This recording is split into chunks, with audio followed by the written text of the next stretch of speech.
L'histoire commence alors que le groupe d'un héros combat un roi démon. Le roi est féroce, mais les héros parviennent à le maintenir en place avec de la magie. Le démon déclenche une puissante attaque, mais elle est bloquée par la barrière du mage. La bête continue de lancer des attaques dévastatrices, mais chacune est contrée par les héros. Le groupe chronomètre parfaitement son attaque finale, et le démon est finalement vaincu. À leur retour au château, les 4 mages qui ont aidé le héros à vaincre le roi démon sont célébrés. En reconnaissance de leurs efforts, le roi leur accorde un honneur très spécial. Ils sont les sages du feu, de la terre, de l'eau et du vent, et le roi déclare qu'il leur donnera les titres réservés aux plus puissants des mages. Il annonce qu'ils seront appelés les 4 empereurs, et tout le monde est stupéfait. Dans ce monde, seuls ceux de sang noble peuvent obtenir le titre d'empereur. Le sage nommé Eftel n'arrive pas à croire que ces titres leur soient attribués, et il est très honoré.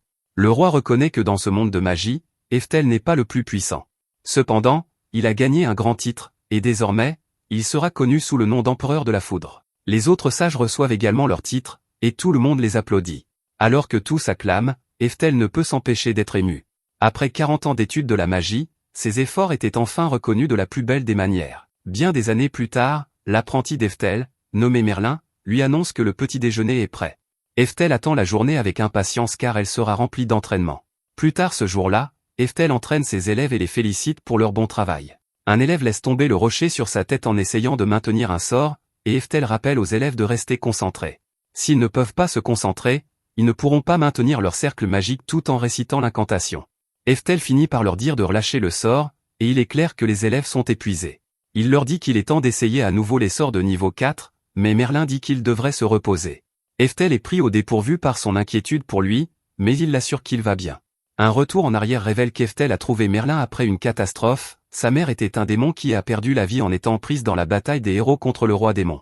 Eftel est sûr que Merlin ne s'en souvient pas, mais il a mis fin à la vie de tant de membres de son clan. Il ne peut qu'éprouver de la culpabilité, d'autant plus qu'elle s'inquiète autant pour lui.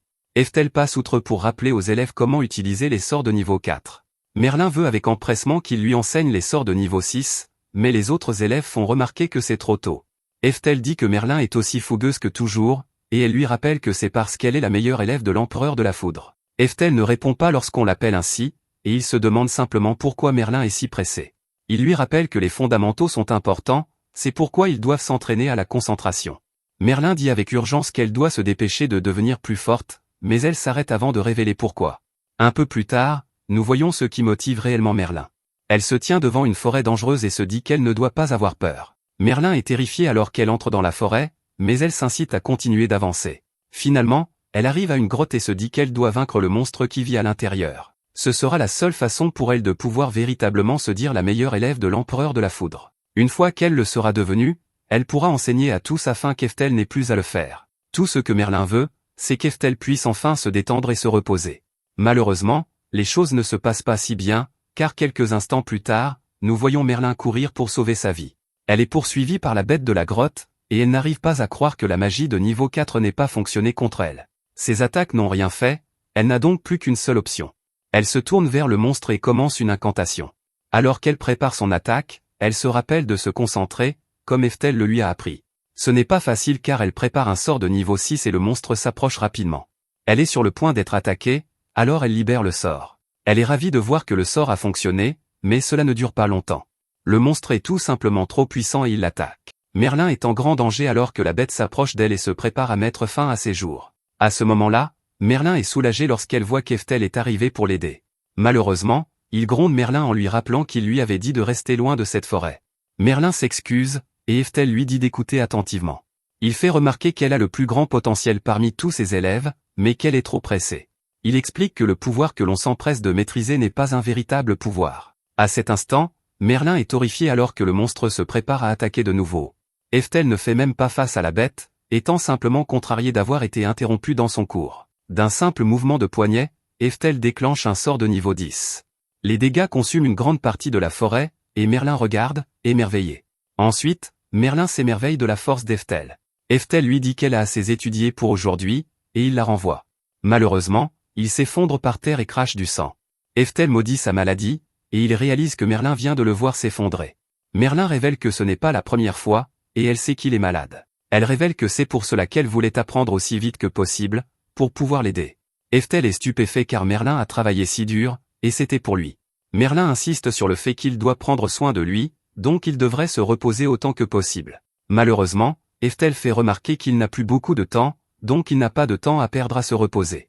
Merlin ne comprend pas pourquoi il continue à s'entraîner à la magie alors qu'il est si malade. Eftel explique simplement qu'il veut former les élèves talentueux qui viendront après lui, tout comme Merlin. Il poursuit en disant qu'il fut un temps où il voulait être le plus fort du monde. Chaque mage veut être le plus grand de tous les temps, et il ne faisait pas exception. Malheureusement, il a fini par réaliser qu'il n'atteindrait jamais ce rêve. Merlin n'arrive pas à croire ce qu'elle entend car elle sait à quel point il est fort. Elle dit que l'empereur de la foudre est le plus fort de tous, et elle fait remarquer que même aujourd'hui, il a utilisé un sort de niveau 10 sans effort. Eftel le reconnaît, mais cela ne suffit toujours pas comparé aux jeunes mages et à leur talent. Eftel sait qu'il ne peut pas rivaliser. Même lors du combat contre le roi démon, il avait du mal alors qu'il était le plus âgé d'entre eux. Le lendemain, l'un des élèves d'Eftel arrive avec une nouvelle urgente. Il révèle que l'empereur de la flamme a terminé sa théorie sur l'aptitude magique. Eftel est stupéfait et il examine les détails. Il n'arrive pas à croire ce qu'il lit car la découverte de l'aptitude magique d'une personne a longtemps été considérée comme impossible. Eftel est émerveillé en lisant comment cela se fait réellement. Comme il l'avait toujours soupçonné, l'empereur de la flamme s'avère être un génie. L'élève d'Eftel se demande ce qu'il va faire, alors Eftel dit qu'il devrait essayer. Il rassemble ses élèves et fait les préparatifs pour découvrir quelles sont leurs aptitudes magiques. La première étape consiste à placer un seul cheveu du sujet dans une fiole. Celui-ci est immergé dans une eau magique spéciale traitée pour chaque élément. Merlin est la première à être testée, et les élèves sont étonnés lorsque son cheveu réagit avec l'eau magique. Les fioles bleues et vertes brillent, alors ils se demandent ce que cela signifie. Selon le document de l'empereur de la flamme, la force de la lumière et la profondeur de la couleur indiquent un rang entre eux et S. Quant au résultat de Merlin, le vert et le bleu brillent intensément et sont colorés. Cela signifie qu'elle a une aptitude de rang S à la fois pour l'eau et le vent. Les autres éprouvettes sont rouges et marrons, ce qui signifie que son feu est de rang C et sa terre de rang B. Tous les élèves sont émerveillés, mais Eftel remarque que cela ne semble pas signifier grand-chose pour Merlin. Cependant, il l'a élevée depuis qu'elle était bébé, donc il sait ce que cela signifie. Compte tenu de ce qu'il sait de son aptitude magique, les résultats de ce test sont précis à 100%. La manière actuelle dont les gens apprennent la magie dans ce monde consiste à faire étudier à un élève les sorts de base de tous les types. Après un certain temps, ils décident de ce qu'ils pensent être leur aptitude. Cependant, avec ce test, ils pourront le savoir dès leur entrée à l'école. Eftel se corrige en réalisant que désormais, ils pourront connaître l'aptitude de quelqu'un au moment de sa naissance. Cela signifie également qu'ils pourront entraîner leur aptitude beaucoup plus tôt et devenir beaucoup plus forts. Eftel veut se tester, mais Merlin fait remarquer qu'il est déjà l'un des 4 empereurs. Les autres élèves sont curieux de voir ce que cela donnera, alors Eftel se prépare. Il pense que même s'il ne peut pas atteindre le plus haut niveau de magie, il veut savoir s'il a jamais eu le talent pour le faire. Il a travaillé des centaines de fois plus dur que quiconque, et il a même fourni plus d'efforts que les 3 autres empereurs. Ce n'était même pas comparable, alors il veut voir ce qu'il aurait pu accomplir s'il avait connu son aptitude avec une certitude absolue. À la surprise générale, le test montre que son eau est incolore. Incolore signifie aucune aptitude du tout, mais les élèves n'y croient pas. Il est impossible qu'Eftel ait une aptitude nulle, et Eftel est d'accord. Aucune aptitude du tout signifie qu'aucun esprit ne vous bénira. Eftel a vraiment du mal à accepter cela, et il se rappelle désespérément qu'il est l'empereur de la foudre. Merlin est sûr qu'ils ont dû faire une erreur, alors elle dit qu'il devrait réessayer. Eftel est d'accord avec elle, alors il continue d'essayer. Malheureusement, peu importe le nombre de fois qu'ils essaient, la fiole reste incolore. Finalement, Eftel est forcé d'accepter qu'il n'a jamais eu d'aptitude. Il réalise maintenant que cela a du sens car il lui a toujours fallu plus de temps qu'à tout le monde pour apprendre la magie. Ce n'est que grâce à ses efforts incessants qu'il est devenu meilleur que les autres. Il détermine que la raison pour laquelle il ne pouvait pas battre les autres empereurs, et la raison pour laquelle ils l'ont toujours surpassé, était qu'il n'avait pas d'aptitude magique. Alors qu'il accepte ce simple fait, son corps commence à se dégrader à nouveau. Son état ne fait qu'empirer alors que sa toux devient plus violente, et Merlin essaie de prendre soin de lui.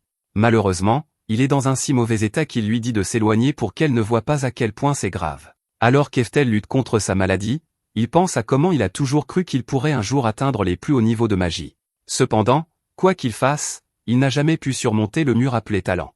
C'est à ce moment qu'il perd tous les souhaits de sa vie et tout son espoir. Il se qualifie de pathétique, et il se demande ce qui serait arrivé s'il avait eu plus de temps. Sa vie commence à s'éteindre, et au lieu de s'en aller paisiblement, il part avec des regrets infinis. Il est submergé par la frustration, mais il n'a plus de temps, et sa vie prend fin.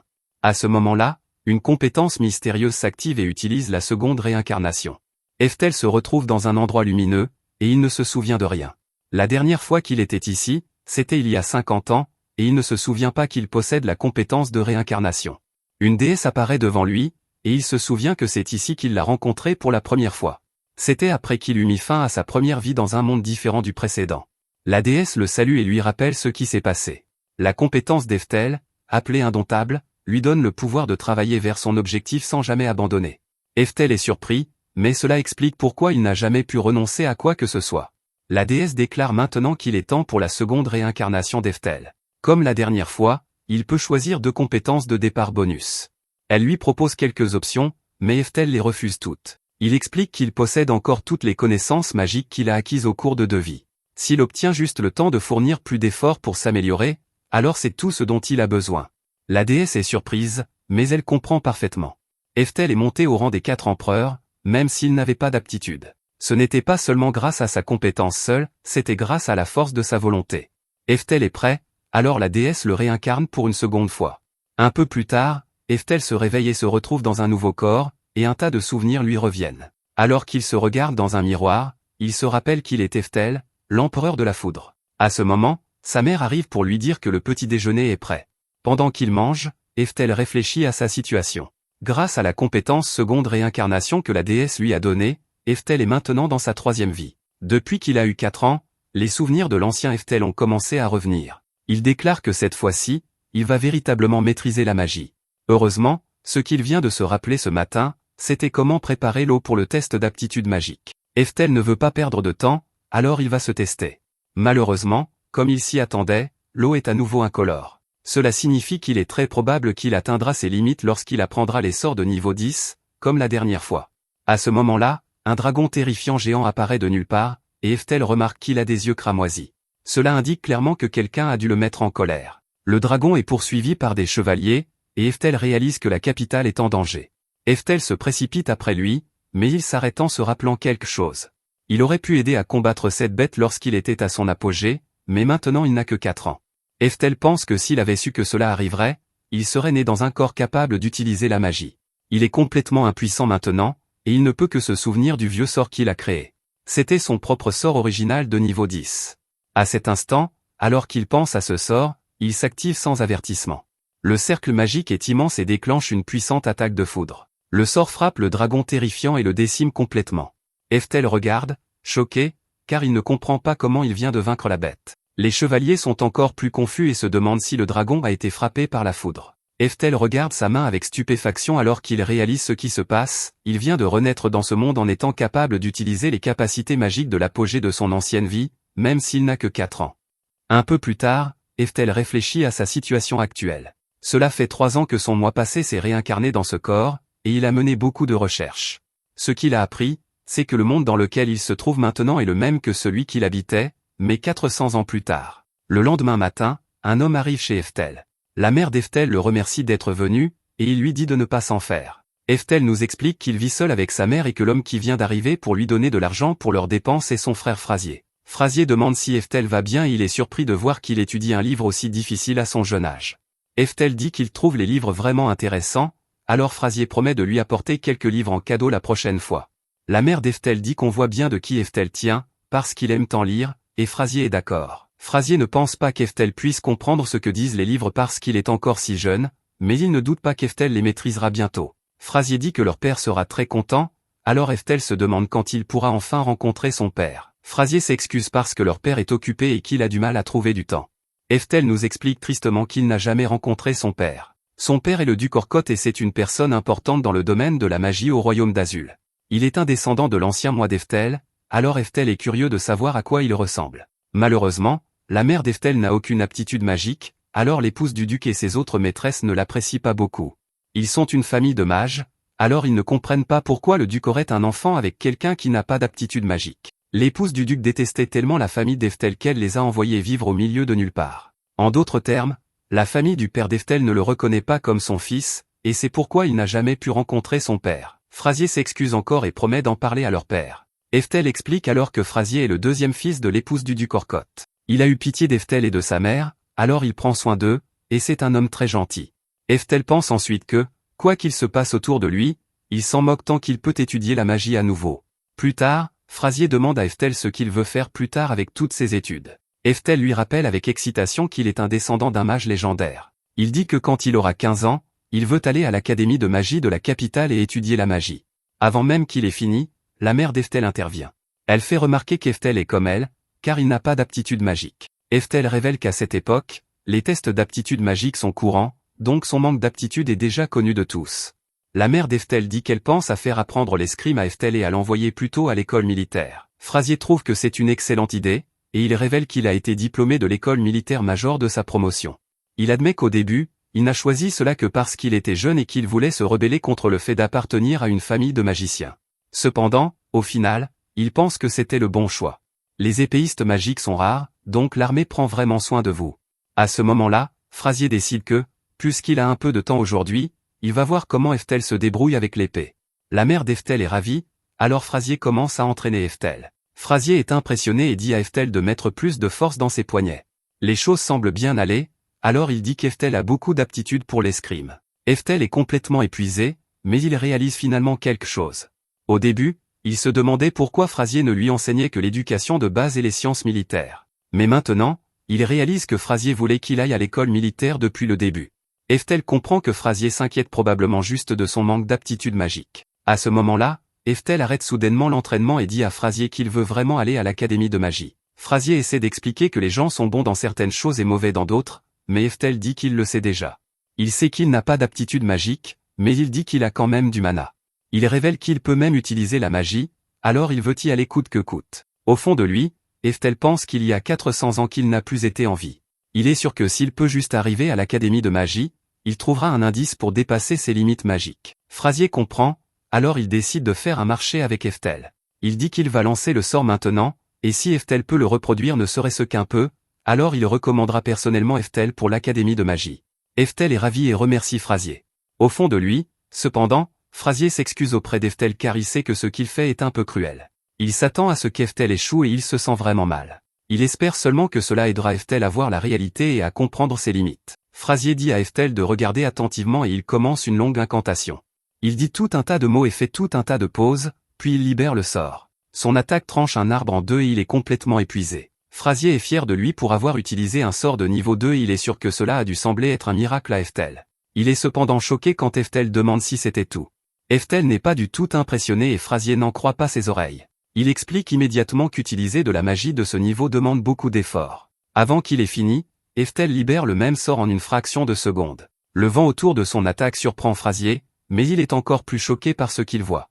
L'attaque d'Eftel a enlevé un énorme morceau de la forêt, et Frasier n'arrive pas à croire qu'un enfant de 7 ans ait pu utiliser une telle magie. Ce qui est encore plus choquant, c'est qu'il l'a fait instantanément, sans incantation. Seul un sage qui s'est entraîné pendant des décennies devrait pouvoir faire cela, et aucun enfant de 7 ans ne pourrait jamais le faire. Il demande à Eftel ce qu'il a fait et Eftel s'excuse rapidement. Il se souvient qu'il était censé juste copier le sort, mais cela s'est retrouvé plus proche d'un niveau 4. Frasier est hors de lui car le niveau 4 est une magie ultra avancée. Cela déroute Eftel parce qu'il a toujours considéré le niveau 4 comme une magie moindre. Frasier exige de savoir comment Eftel peut utiliser une magie aussi avancée et Eftel a du mal à trouver une réponse. Il ne peut pas révéler qu'il a été réincarné, alors il doit trouver autre chose. Il dit simplement qu'il ne peut pas vraiment expliquer pourquoi, il adapte juste les connaissances et le pouvoir magique qu'il a acquis par ses études à son corps et à son cerveau. Eftel admet alors avec désinvolture que la vérité est qu'il peut en fait faire de la magie jusqu'au niveau 10. C'en est trop pour Frasier, car le niveau 10 est une technologie perdue, et il s'évanouit. Eftel essaie de réveiller son frère, mais en vain. Il pense qu'il n'a jamais laissé personne dans cette vie le voir utiliser la magie auparavant. Cependant, d'après la réaction de Frasier, il comprend que quelque chose ne va pas. À ce moment-là, il se souvient que quand il a vaincu le dragon, tout le monde a qualifié sa magie de miracle et a dit qu'un dieu les avait sauvés. Eftel réalise rapidement que quelque chose ne tourne pas rond à cette époque. Pendant que Frasier se remet, Eftel lit quelques livres sur les niveaux magiques, et tout s'éclaire enfin pour lui. Il ne sait pas ce qui s'est passé au cours de ces 400 dernières années, mais il semble que la culture magique ait beaucoup décliné depuis son époque. Ce qui était autrefois une magie ultra avancée est maintenant considéré comme une technologie perdue et lancer des sorts sans incantation n'est plus courant non plus. Cela explique pourquoi Frasier s'est évanoui, alors Eftel décide qu'il devrait s'excuser auprès de lui. À ce moment-là, Frasier se réveille et il est toujours sous le choc qu'un enfant de 7 ans lance des sorts sans incantation. Eftel a décidé de brouiller les pistes, alors il raconte à Frasier une histoire complètement différente. Il dit que Frasier a utilisé un sort incroyable pour faire exploser un arbre et qu'une partie lui a heurté la tête et l'a assommé. Frasier gobe l'histoire complètement et il se convainc que c'est forcément ce qui s'est passé. À partir de ce moment, Eftel décida qu'il étudierait la magie en secret. Il décida aussi de jouer le jeu avec Frazier concernant l'école militaire, au moins pour un temps. Frazier continue d'entraîner Eftel à l'épée et il doit lui rappeler de garder les yeux sur son adversaire. Eftel s'avoue à lui-même qu'il ne veut pas vraiment aller à l'école militaire. Cependant, il pense que sa compétence indomptable de sa vie passée a peut-être déformé sa personnalité car plus il est vaincu, plus il se met en colère. Cela le pousse à redemander à Frazier un round de plus, encore et encore, chaque jour. Frazier est toujours heureux d'obliger, alors leur entraînement dure éternellement. Quand Eftel a 10 ans, il commence à penser qu'il veut devenir plus fort dans les arts martiaux d'une manière qui va au-delà de la simple magie. Il détruit complètement une bûche qui tombe et il en est venu à réaliser qu'utiliser une épée est en fait très amusant. Aussi, il pense que le titre de plus fort épéiste magique serait plutôt cool. À ce stade, Frazier lui apprend à se battre 3 fois par semaine. À ce moment-là, Frazier annonce qu'aujourd'hui, ils vont faire quelque chose d'un peu différent et avoir une leçon spéciale. Il révèle qu'il a fait venir un entraîneur spécial pour enseigner à Eftel à sa place. Un homme massif arrive et il demande si Eftel est le gamin dont Frazier lui a parlé. Frazier confirme que c'est lui et Eftel est intimidé par la carrure de ce grand type. Frazier le présente comme Monsieur Moria, l'ancien commandant des chevaliers du royaume d'Azul. Eftel se présente, mais Moria lui dit juste de l'attaquer quand il sera prêt. Il laissera même Eftel porter le premier coup, alors Frazier lui souhaite bonne chance. Eftel l'a bien entendu, mais il ne trouve aucune ouverture du tout. Rien qu'en regardant Moria, il peut dire qu'il est incroyablement fort. Moria s'impatiente parce qu'Eftel reste planté là, alors il décide de faire le premier mouvement lui-même. Eftel réalise que face à la puissance de Moria, ce n'est pas qu'il ne veut pas bouger, c'est qu'il ne peut pas bouger. Moria déclare qu'il est prêt et il apparaît immédiatement devant Eftel. Moria est si rapide qu'Eftel ne voit même pas son épée bouger et on lui dit qu'il est trop lent pour réagir. Moria demande si c'est tout ce qu'il a, mais Eftel n'abandonne pas. Eftel utilise l'amélioration des capacités physiques et Moria est impressionné qu'il puisse l'utiliser à son âge. Eftel déchaîne une pluie d'attaques, alors Moria dit qu'il voit pourquoi Frazier l'a recommandé. Eftel est confus parce qu'il ne savait pas qu'il était recommandé pour quoi que ce soit. Frazier explique que quand il enseignait à Eftel, il a réalisé qu'il y avait une faible quantité de mana dans sa main chaque fois qu'il tenait une épée. Eftel n'a pas d'aptitude magique, mais il peut contrôler le mana dans son corps de manière étonnamment fluide, presque comme un vrai mage ou un sage. Eftel pense en lui-même que cela a du sens parce qu'il était en fait un sage. Moria rit de bon cœur car il n'arrive pas à croire qu'Eftel ne puisse pas utiliser la magie, mais qu'il puisse contrôler son mana comme un mage. Cela le fait bien rire, mais Eftel n'aime pas qu'on se moque de lui. Il pense qu'il pourrait gagner facilement s'il se laissait utiliser la magie. Cependant, il décide que ce serait sans intérêt de battre Moria de cette façon. Pour l'instant, tout ce qu'il veut, c'est le battre dans un vrai combat. Eftel essaie d'attaquer, mais l'épée de Moria est trop lourde. Moria lui dit qu'il manque de technique, et plus encore, qu'il manque de taille et de muscles. Il dit qu'il faudra au moins 3 ans de plus avant qu'Eftel soit à sa hauteur. Eftel lutte pour retenir l'attaque de Moria, mais quelque chose change. Eftel manœuvre très rapidement et il parvient à jeter Moria sur le dos. Frazier l'encourage, mais Eftel pense que son corps a bougé tout seul. Il reconnaît la technique qu'il vient d'utiliser et il se souvient qu'il a appris à faire des projections dans un monde différent de celui-ci. Il ne s'attendait jamais à ce que cela lui soit utile, mais heureusement, ça l'a été. Moria admet qu'une défaite est une défaite, et il déclare qu'Eftel a réussi le test. Eftel est confus quant au test dont il parle, alors Frazier révèle qu'il a oublié de mentionner quelque chose d'important. Monsieur Moria est en fait le directeur de la prestigieuse école des sciences militaires d'Azul. Cela signifie qu'à partir de l'âge de 15 ans, Eftel sera étudiant dans une véritable école militaire, et Frazier dit que sa mère sera si fière. Eftel est de plus en plus surpris à chaque mot, et Moria dit qu'il veut clarifier une chose. Il dit qu'il a peut-être perdu le combat, mais qu'il a gagné le duel à l'épée. Eftel ne comprend pas du tout cette logique, et il se demande comment cela a même pu arriver. Quelque temps plus tard, Frazier remarque qu'il va pleuvoir, et il demande à la mère d'Eftel où il est. Elle dit qu'Eftel est dehors en train de s'entraîner avec son épée et qu'il ne rentre jamais, même quand le temps est mauvais. Elle espère seulement qu'il ne sera pas trempé et qu'il n'attrapera pas froid. Sous la pluie, Eftel s'entraîne en réalité secrètement à la magie, et il lance un sort de niveau 10. L'attaque qu'il déclenche est dévastatrice, mais Eftel est perfectionniste. Il note qu'il y a encore un léger décalage quand il atteint le niveau 9 ou 10. Eftel pense que les jours de pluie comme ceux-ci sont parfaits car il peut s'entraîner à la magie sans que personne ne le remarque. À ce moment-là, Frazier accourt parce qu'il a vu un terrible éclair et qu'il était inquiet. Eftel minimise rapidement et dit qu'il va très bien. Il se gronde intérieurement car il a encore failli effrayer Frazier. Frazier lui rappelle qu'il va à l'école militaire l'année prochaine, alors il doit faire attention à ne pas se blesser. Au fond de lui, Eftel révèle son véritable plan. Depuis l'examen d'entrée, il a été décidé qu'il irait à l'école militaire. Dans ce monde, on devient adulte à 15 ans, et actuellement, Eftel a 14 ans. Cependant, Eftel n'a aucune intention d'aller réellement à l'école militaire. Les tests d'aptitude magique étant désormais partout, il sait qu'il lui sera difficile de suivre la voie de la magie de manière normale. C'est pourquoi, quand il aura 15 ans, il prévoit de quitter la maison et de rejoindre l'académie de magie par ses propres moyens. Sur le chemin du retour, Frazier annonce qu'il a une bonne nouvelle. Il révèle que leur père, le duc Orcotte, va enfin rencontrer Eftel. La mère d'Eftel est débordante de joie, et elle dit que c'est grâce à Frazier qui a tant appris à Eftel sur les sciences militaires et l'escrime. Elle dit à Eftel que c'est incroyable et qu'il est enfin devenu assez fort pour que son père le reconnaisse. Elle devient très émue, mais Eftel ne ressent pas la même chose. Au fond de lui, il ne pense pas qu'il y ait grand intérêt à rencontrer un homme qu'il a ignoré pendant 14 ans. Même Frazier devient émotif et se met à pleurer tellement il est heureux pour Eftel. La mère d'Eftel est sûre que leur père vient parce que Frazier s'est occupé d'Eftel chaque jour. Eftel décide de jouer le jeu car il ne veut pas attrister les deux. Plus tard, ils arrivent au manoir du duc Orcotte et Eftel est émerveillé par sa beauté. Il se rappelle qu'il n'est venu que pour sa mère et Frazier, mais il est un peu excité à l'idée de rencontrer son propre descendant aussi. Frazier amène alors Eftel pour rencontrer leur père. Pour une raison quelconque, tout le monde dans la pièce est très silencieux. Eftel surprend tout le monde en s'avançant et en se présentant. Il dit qu'il a toujours voulu rencontrer son père et tout le monde est stupéfait. Malheureusement, le duc dit immédiatement à Eftel de l'appeler duc Orcotte au lieu de père. Il dit qu'il n'a jamais reconnu Eftel et il déclare qu'Eftel fait honte à leur famille. Eftel est stupéfait car c'est ainsi que cet homme salue son fils pour la première fois en 14 ans. Eftel se contente d'acquiescer et l'appelle duc Orcotte. Le duc insulte Eftel en disant qu'il est un descendant de l'empereur de la foudre, mais qu'il n'a aucune aptitude magique. Il dit qu'Eftel est une honte totale, alors l'empereur de la foudre doit pleurer. Eftel pense en lui-même qu'il pleure sûrement, car il a enfin rencontré son descendant et le type s'est avéré être un parfait idiot. Eftel ne pourrait pas être plus déçu, alors il veut juste rentrer chez lui. Le duc évoque ensuite le fait qu'il a entendu dire qu'Eftel avait reçu une invitation spéciale pour l'école militaire. Il éclate d'un grand rire et dit que c'est une excellente nouvelle. Un instant, Eftel se demande si peut-être son père est finalement content de le voir, et qu'il n'est peut-être pas si mauvais.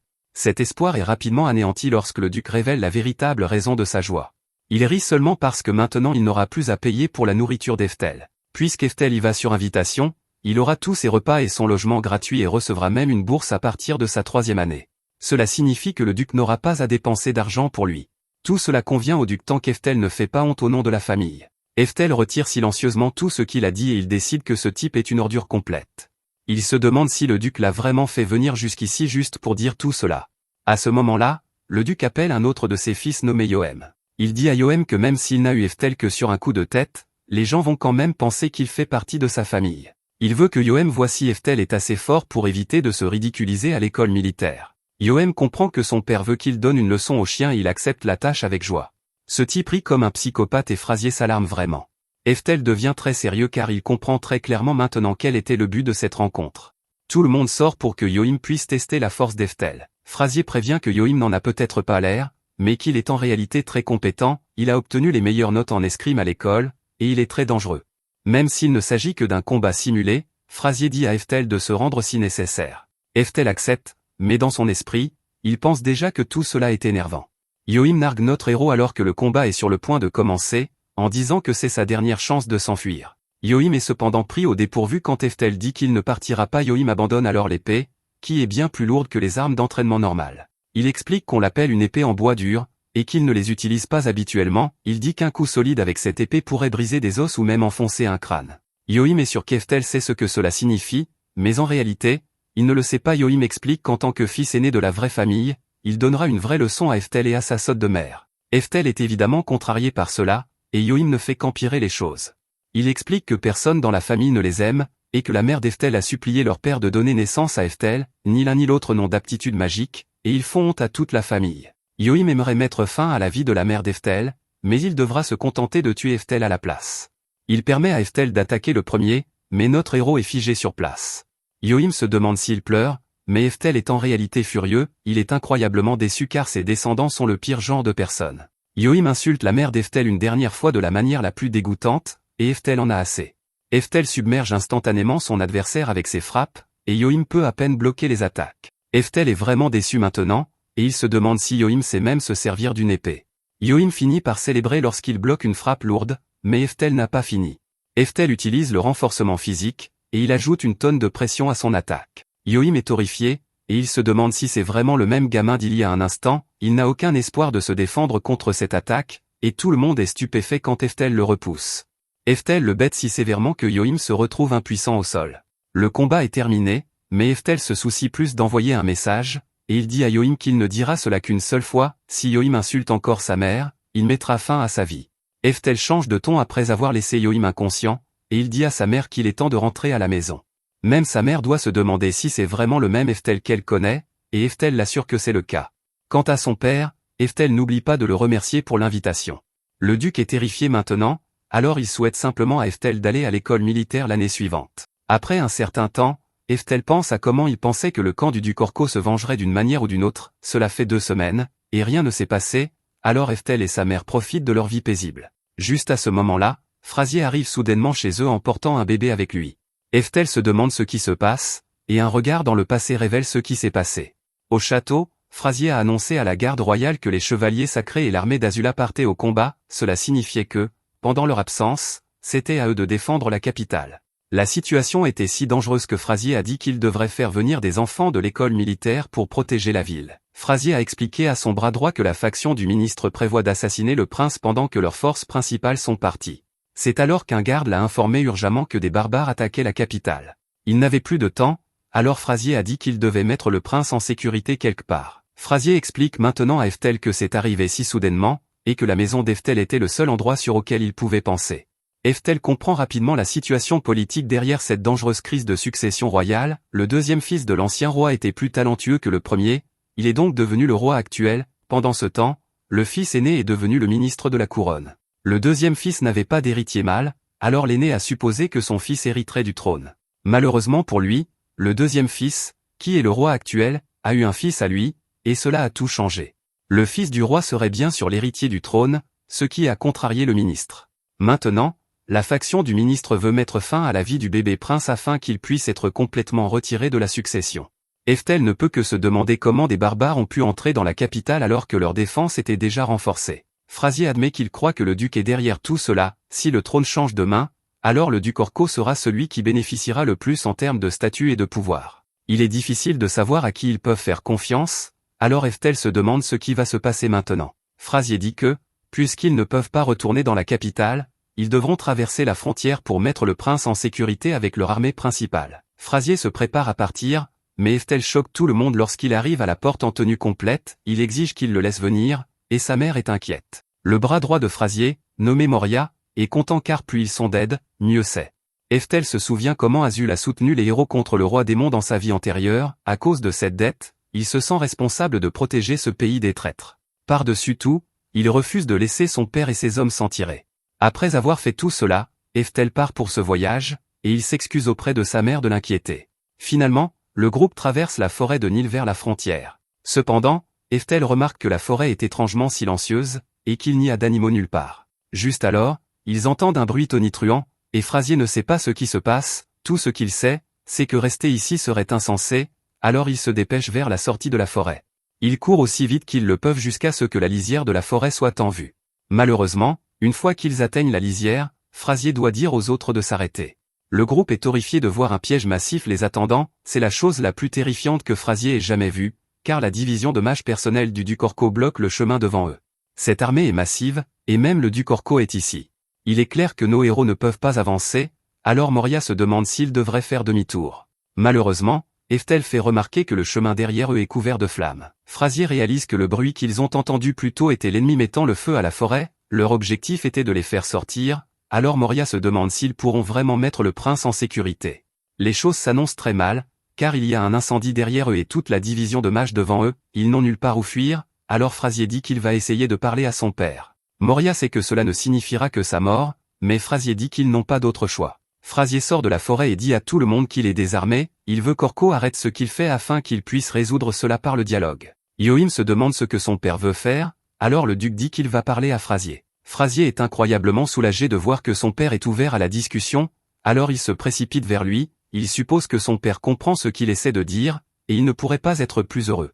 Orko dit qu'il comprend, mais Frazier découvre rapidement que ce n'est pas ce qu'il veut dire. Orko place une arme sur la poitrine de Frazier, et il dit que ce qu'il comprend vraiment, c'est que Frazier est sur son chemin. Frazier est horrifié, et son père active l'arme, il crie d'agonie alors que l'attaque le submerge, et Eftel n'arrive pas à croire qu'Orko l'a piégé. Frazier s'effondre, et Orko rit comme un fou, il déclare qu'il est temps de tout brûler, et ses mages commencent un rituel. Moria n'arrive pas à croire ce qu'il voit, car ce rituel est le sort le plus puissant portant le nom de l'un des légendaires 4 empereurs, c'est un sort de niveau 6 appelé Eftel, et il faut une armée de mages pour l'activer.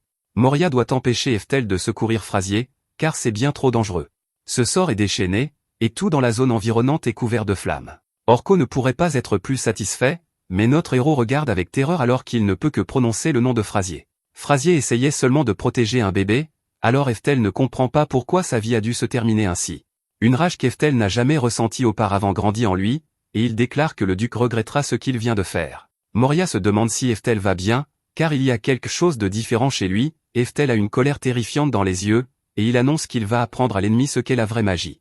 Moria essaie d'empêcher Eftel d'aller au danger, mais il est trop tard. Eftel avance et utilise un sort de niveau 9 appelé Cosetti. Moria n'arrive pas à croire ses yeux quand ce sort gèle toute la forêt en un clin d'œil, même toute l'armée de mages est stupéfaite alors que la glace s'approche rapidement d'eux. Yohim appelle cela un sort d'une puissance insondable, et il ne comprend pas ce qui se passe. Orko regarde le champ de glace gelé, et Eftel continue son approche. Eftel pense qu'à cette époque du monde, une magie aussi puissante a été oubliée, ses ennemis devant lui n'ont probablement jamais entendu parler de quiconque lançant un tel sort. Eftel admet également que la magie de l'eau n'est même pas sa spécialité, c'est pourquoi il est déçu que cette gigantesque armée de mages n'ait pas pu l'arrêter. Il est contrarié car il pensait qu'il aurait appris à ses fils à utiliser la magie et à se battre. Quant à Orko, il ne réalise que maintenant qu'Eftel est venu avec Frazier, alors il dit à ses mages de montrer à l'ennemi la terreur d'une division magique. Les mages utilisent un sort de niveau 5 appelé flèche d'explosion, et ils déchaînent un barrage complet, des flèches de feu couvrent le ciel et s'abattent sur Eftel. Orko ne pourrait pas être plus satisfait alors que des explosions remplissent tout le champ, il célèbre sa victoire, mais ils sont tous rapidement horrifiés lorsqu'ils voient qu'Eftel est toujours debout. Il a une tonne de cercles magiques devant lui, et ils n'arrivent pas à croire qu'ils aient pensé que cette attaque suffirait à l'abattre. Les mages perdent la tête, car ils ne comprennent pas comment Eftel a survécu à l'impact direct. Eftel explique qu'il existe une chose appelée un cercle de défense magique toujours actif. Orko en a assez, alors il dit à sa division magique de frapper Eftel avec leur attaque la plus puissante, il prépare leur attaque de niveau 6 appelée Eftel et utilise son rayon concentré. C'est une attaque de foudre, et elle est utilisée à pleine puissance. Alors que l'attaque s'approche, Eftel dit que c'est insultant que son nom soit utilisé pour quelque chose comme ça, Eftel utilise immédiatement son sort de niveau 7 appelé garde magique extra, et il bloque leur attaque la plus puissante facilement.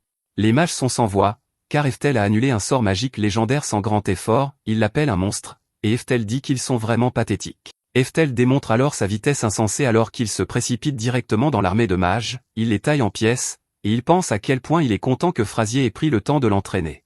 Eftel décide alors qu'il s'entraînera à renforcer son épée avec de la magie, il utilise le sort de niveau 2 appelé bombe d'émeute, et son épée est couverte de magie. Un mage essaie de riposter, mais Eftel le réduit en cendres avec une attaque d'épée magique. Les autres mages essaient de courir pour sauver leur vie, mais Eftel leur rappelle de ne jamais tourner le dos à leur ennemi, il détermine qu'il devra leur donner une dernière leçon avant que leur vie ne prenne fin.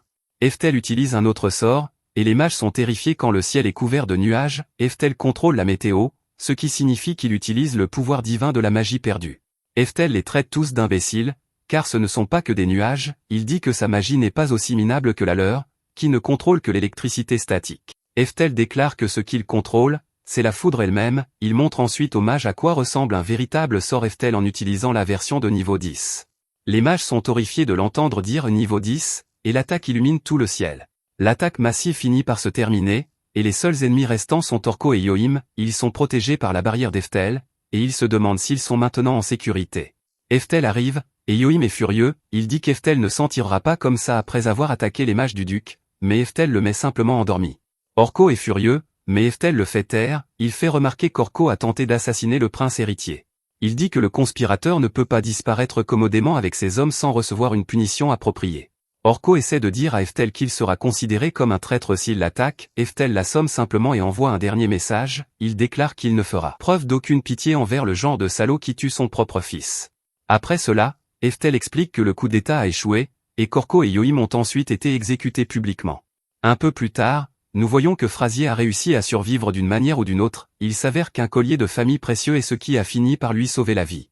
Eftel reconnaît le collier, appelé la garde d'Oberon, comme un objet de sa vie antérieure, cela signifie que le vieux trésor de l'empereur de la foudre a sauvé Frazier 400 ans plus tard. Eftel est juste content que Frazier aille bien, alors il va lui faire un câlin. Eftel nous explique ensuite que, parce que Frazier a risqué sa vie pour protéger le prince, La famille a été autorisée à conserver son titre. Aussi, après l'exécution d'Orko, Phrasier est devenu le nouveau chef de la maison. Plus tard, Eftel montre enfin à Phrasier et Moria davantage de sa véritable force. Il utilise un fléau maléfique de niveau 7 et le combine avec la mauvaise herbe du chaos de niveau 7. Les dégâts sont immenses, et les gars n'arrivent pas à croire qu'Eftel ait utilisé 2 sorts de niveau 7 à la suite. Phrasier se demande si c'est là le véritable pouvoir d'Eftel, et Eftel s'excuse de l'avoir caché. Il hésite à expliquer la raison de tant de secrets, mais Moria lui dit qu'il n'a pas besoin d'expliquer. Avec une telle puissance, Moria est sûr qu'Eftel a quelques secrets. Eftel pense à comment ils n'en ont aucune idée, et il n'y a aucun moyen qu'il puisse leur dire qu'il a été réincarné. Quant à son pouvoir massif, le groupe dit que cela restera un secret. Ils conviennent également qu'il serait préférable qu'Eftel n'utilise pas ce pouvoir insensé en présence d'autres personnes, car le monde entier sombrerait dans le chaos si quelqu'un le voyait. Phrasier se demande ensuite ce qu'Eftel va faire après tout ce qui s'est passé. Eftel dit simplement qu'il veut toujours aller à l'école de magie et devenir plus fort. Moria est choqué, car Eftel a déjà plus de pouvoir que quiconque n'en aurait besoin. Eftel explique qu'il veut devenir encore plus fort dans un endroit entièrement équipé pour cela. Phrasier est impressionné par la détermination de notre héros, et Moria déclare qu'il aidera Eftel à s'entraîner jusqu'à son départ. Il fait remarquer qu'être habile avec une épée est toujours une bonne chose, et Eftel est d'accord. Notre héros pense à comment il fait un autre pas majeur vers la véritable maîtrise de la magie. Un peu plus tard, Eftel fête ses 15 ans et il se prépare à quitter sa maison. Sa mère lui dit qu'il est désormais un adulte, et qu'il peut maintenant choisir sa propre voie. Elle prend soin de lui rappeler qu'il sera toujours le bienvenu à la maison, quand il le voudra. Elle se met à sangloter de façon incontrôlable, et elle se précipite pour étreindre notre héros. Eftel remercie sa mère de l'avoir élevé durant les 15 dernières années. Moria se met également à pleurer, mais il jure qu'il a juste de la poussière dans les yeux. Tout le monde fait un signe d'adieu à notre héros, et Phrasier lui dit de ne pas oublier son entraînement à l'épée. Eftel s'incline respectueusement devant eux et les remercie pour tout ce qu'ils ont fait. Il se promet à lui-même que cette fois-ci, il dépassera les limites de son talent. Il refuse de cesser d'avancer jusqu'à ce qu'il atteigne les plus hauts niveaux de la magie. Quelque temps plus tard, Eftel s'arrête dans une maison de thé pendant son voyage vers l'école. À l'intérieur, il remarque un mage arrogant nommé Edwards qui parle avec condescendance à un professeur royal. Le professeur est extrêmement reconnaissant d'avoir Edwards ici parce que c'est un mage célèbre connu sous le nom de Flamme Folle. Cet endroit est perdu dans la campagne, donc il ne voit jamais personne comme lui. Le professeur espère juste qu'Edwards enseignera à ses élèves ce qu'est la vraie magie. Malheureusement, Edwards est un parfait crétin, et il dit au professeur de ne pas lui adresser la parole sans permission. Il espère que le professeur comprend la différence de valeur entre une seule seconde de sa vie et celle de tous les autres. Le professeur s'excuse abondamment, mais Eftel ne peut que penser à quel point Edwards est un crétin égocentrique. Pour rendre son propos encore plus clair, Edwards rappelle au professeur que même s'il n'a que 20 ans, il est devenu un aventurier de rang A. Cela attire l'attention d'Eftel car c'est tout un exploit. Edwards continue d'insulter le professeur en soulignant qu'il a 50 ans et qu'il n'est toujours que de rang C.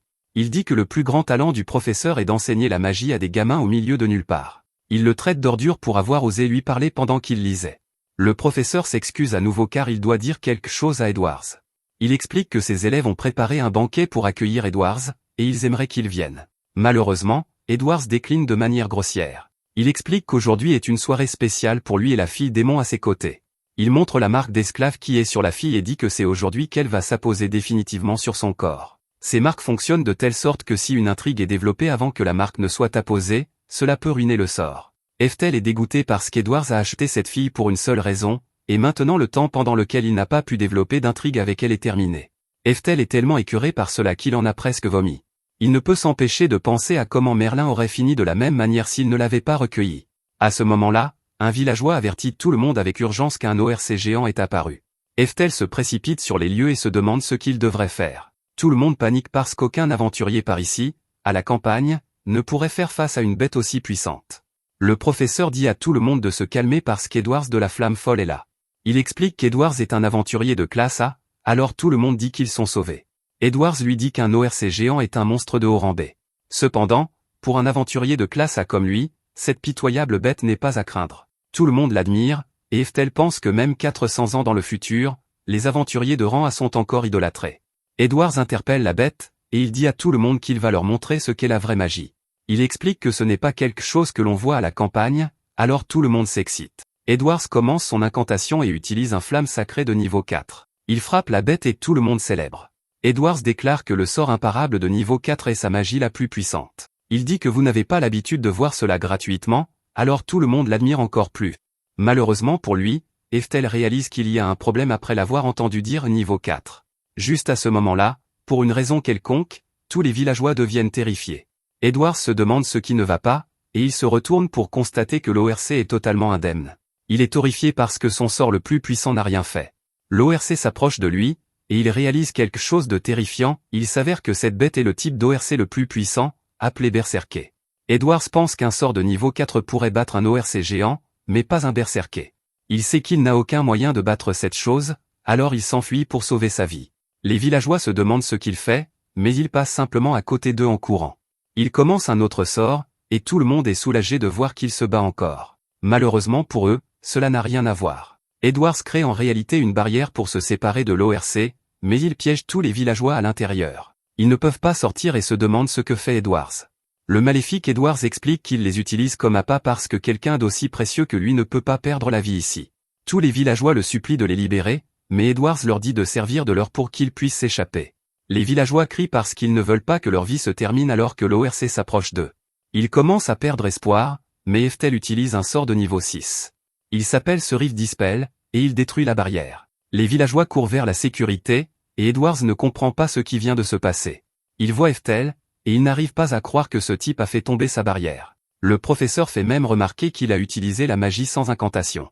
Eftel réalise qu'il est peut-être allé trop loin car il ne veut pas se faire remarquer. Il ne peut pas non plus ignorer cela, alors il se demande ce qu'il devrait faire. Alors que la bête s'approche de lui, Eftel a une idée, il va utiliser un sort de niveau 3 pour le camouflage, puis enchaînera avec un sort de niveau 9. Ainsi, tout le monde pensera qu'il a simplement utilisé le sort de niveau 3. C'est le plan parfait, et il est sûr que personne ne remarquera. La bête est pressée de se battre, alors Eftel utilise son attaque de feu de niveau 3. Les villageois n'en croient pas leurs yeux car un si jeune garçon est déjà capable d'utiliser la magie de niveau 3. Eftel voit que tout le monde est concentré sur le sort de niveau 3, il peut donc maintenant enchaîner avec le sort de niveau 9. Notre héros est cependant stupéfait lorsque le sort de niveau 3 suffit à vaincre la bête. La vie de l'ORC prend fin, et tout le monde est émerveillé. Edwards est sidéré car il ne comprend pas pourquoi son sort de niveau 4 n'a pas fonctionné, mais celui de niveau 3 d'Eftel, lui, a marché. Le professeur explique que contrairement au sort d'Edwards, Eftel a forgé et raffiné sa magie correctement. C'est la technique d'Eftel qui a donné à son sort la puissance d'un niveau 5. L'esprit du professeur est époustouflé car il devrait être impossible pour quelqu'un d'aussi jeune de faire quoi que ce soit de tel. Eftel lui-même ne s'en était pas rendu compte car ce n'était pas si important dans sa vie antérieure. Forger et raffiner la magie était juste la chose la plus basique que tout mage pouvait faire. Eftel est déçu car Edwards est de rang A, mais il ne s'est même pas donné la peine de maîtriser les bases. En y regardant maintenant, Eftel pense qu'un sort de niveau 1 aurait pu faire l'affaire. Il remarque que tout le monde l'admire maintenant, et il réalise qu'il s'est définitivement fait plus remarquer qu'il ne le voulait. Eftel essaie de dire qu'il a juste eu de la chance, mais les villageois sont distraits. Ils disent que l'ORC sent bon, et Eftel n'arrive pas à croire que c'est comestible. Il s'éclipse discrètement et suppose que les villageois regardent le sort comme s'il s'agissait d'un simple sort de niveau 3. Il s'échappe, mais il surprend Edwards quand il l'interpelle. Il dit à ce crétin qu'il devrait montrer plus de respect envers ses aînés. Eftel souligne que le professeur connaît l'art de la magie bien mieux qu'Edwards. Le professeur est extrêmement reconnaissant, et Eftel dit qu'il a encore une chose à ajouter. Il fait remarquer que ce qu'Edwards vient de faire avec sa barrière est une tentative de meurtre. Grâce à lui, ce n'était qu'une tentative, mais c'est quand même un crime grave. Eftel déclare que les criminels n'ont pas le droit de posséder des gens, donc Edwards devrait libérer la fille et se rendre. La fille est stupéfaite, et Edwards ne peut qu'accepter de faire ce qu'il dit. Notre héros s'en va, et la fille l'admire. Alors qu'Eftel continue son voyage, il remarque que la fille le suit.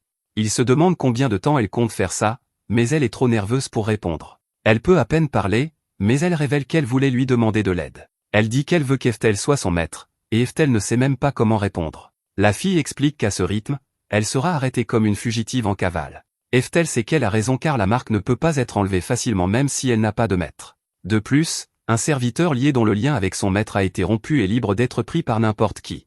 Si un bizarre la force à conclure un contrat, on ne sait pas ce qui lui arrivera. La fille souligne qu'Eftel a l'air d'une personne gentille, et qu'il est définitivement 1 000 000 de fois mieux qu'Edwards. Eftel ne peut pas le nier, mais il se demande comment un démon comme elle a fini dans cette situation en premier lieu. Elle explique que les humains ont forcé son clan à la servitude depuis qu'ils les ont vaincus dans une guerre il y a longtemps. Eftel pense que tout cela est très cruel, mais c'est ainsi que ce monde fonctionne. La fille explique ensuite que ça n'en a peut-être pas l'air, mais qu'elle est une descendante de la royauté démoniaque. Elle est aussi une parente éloignée de la directrice d'une célèbre académie de magie. Elle révèle que le nom de sa parente est Merlin, et notre héros est stupéfait. La fille continue son explication, mais Eftel n'arrive pas à passer outre le nom de Merlin. Il se demande si elle parle vraiment de Merlin qui était l'apprenti d'Eftel, l'un des 4 empereurs. La fille confirme que cette Merlin a été élevée par le légendaire sage. Elle explique que Merlin est le plus puissant mage démon, et Eftel est hors de lui. Il se souvient de la jeune Merlin qu'il a élevée depuis qu'elle était bébé. Il est incroyablement fier car 400 ans plus tard, Merlin a réussi et elle est devenue la directrice d'une académie de magie. Cela lui fait vraiment réaliser que 400 années entières se sont écoulées. La fille l'entend, mais Eftel pense juste à quel point les démons vivent vraiment longtemps. Notre héros déclare alors que cette nouvelle scelle tout. Il accepte la demande de la fille, et elle le remercie abondamment. Il demande le nom de la fille, alors elle se présente sous le nom d'Anastasia. Finalement, ils arrivent dans une ville, et Anastasia se demande ce qu'ils font ici. Eftel explique qu'ils sont là pour l'examen d'entrée de l'académie de magie qui aura lieu demain. Anastasia n'arrive pas à croire qu'il va y aller en tant qu'étudiant car il est déjà si fort. Ils vont manger quelque part, mais Anastasia craint que cet endroit soit trop cher. Eftel lui dit de ne pas s'inquiéter des prix car il dit qu'il faut bien manger la veille d'un grand événement. Ils entrent dans l'établissement chic, mais tout le monde à l'intérieur jette un regard noir à Anastasia. Ils se demandent même ce qu'un petit garçon fait dans un restaurant de luxe. Eftel dit à Anastasia de manger autant qu'elle veut, mais il est stupéfait de la voir assise par terre. Il se demande ce qu'elle fait, mais elle fait juste remarquer que c'est là qu'elle s'assoit. Eftel lui dit de s'asseoir sur la chaise, et elle n'arrive pas à croire que quelqu'un comme elle puisse s'asseoir à table. Elle explique que les servantes liées sont censées s'agenouiller à côté de leur maître. Eftel déclare qu'ils se moquent de ce qu'elles sont censées faire, mais elle ne croit pas qu'elle en soit digne. Eftel se demande à quel point elle est habituée à être ainsi, alors il lui dit simplement que c'est un ordre. Anastasia s'assoit et elle n'arrive pas à croire à quel point c'est confortable. Juste à ce moment, le serveur les interrompt et explique que ce restaurant interdit aux personnes comme Anastasia d'utiliser les chaises.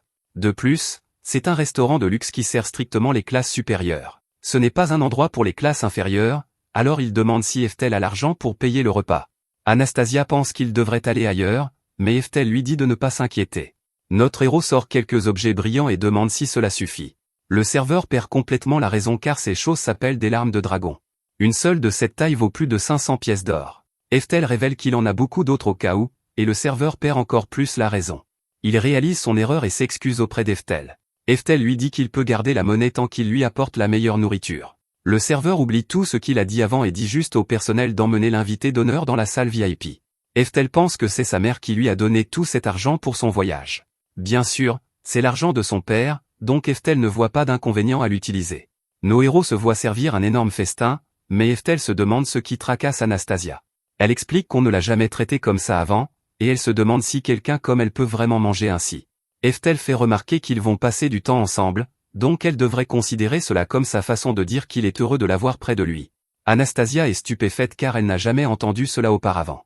Eftel dit ensuite qu'il est sûr qu'elle a beaucoup souffert, alors il veut qu'elle se souvienne d'une chose, s'il la maltraite accidentellement, il veut qu'elle sache qu'il est normal qu'elle se mette en colère. Anastasia n'arrive même pas à comprendre cela, alors elle réalise quelque chose, elle n'a eu aucun droit pendant si longtemps qu'elle a probablement oublié ce que signifie même être en colère. Il explique simplement que quand quelque chose la contrarie, il est normal de le dire. Anastasia n'arrive pas à croire ce qu'elle entend, mais elle accepte de le faire. Pendant qu'ils dégustent leur repas, Eftel dit qu'il devrait s'entraîner. Il dit à Anastasia de se fâcher contre lui, et elle fait de son mieux pour essayer. Le lendemain, ils arrivent à l'académie de magie de Krone. Eftel se prépare à s'inscrire, mais d'abord, Anastasia le remercie de lui avoir acheté des vêtements neufs. Alors qu'ils avancent, Anastasia remarque qu'il y a beaucoup de monde ici. Eftel dit que c'est prévisible car les académies de magie sont très difficiles d'accès. C'est parce que si vous en êtes diplômé, vous n'aurez jamais de mal à trouver un emploi. Il dit que tout le monde est autorisé à passer l'examen, donc il pense qu'Anastasia devrait le tenter. Si tout se passe bien, elle pourrait peut-être obtenir un travail plus tard. Anastasia se demande si elle peut vraiment le faire, et Eftel l'assure que tout ira bien. Il pense qu'elle a beaucoup plus de talent magique que la plupart des humains.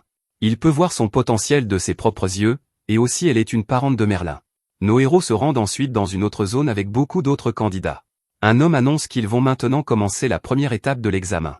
Il révèle qu'il s'agira d'un battle royal, et notre héros s'y réjouit.